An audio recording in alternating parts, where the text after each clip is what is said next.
তো এখন আমি বানাবো হচ্ছে আমার মেয়ের জন্য রাতের খাবার, আর আজকে করে দেবো ডালিয়ার পায়েস।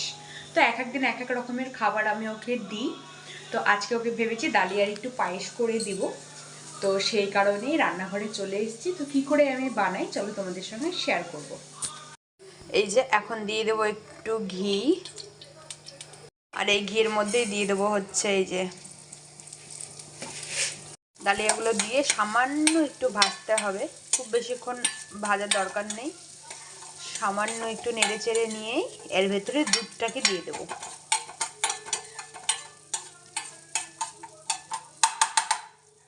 আমার এটা ভাজা কমপ্লিট, এবারে গিয়ে দুধটা দিয়ে দিচ্ছি।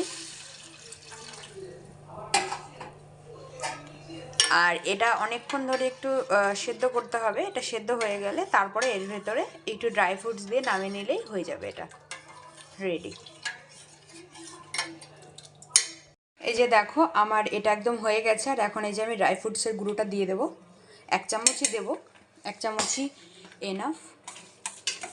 তো এই যে এরকম হবে খানিকটা দেখতে।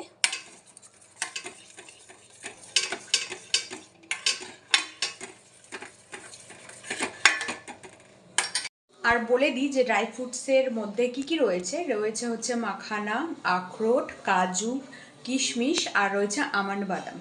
তো এইগুলোই আমি কি করি, ওই শুকনো খোলাতে ভেজে নিই, মানে ড্রাই রোস্ট করে নিই।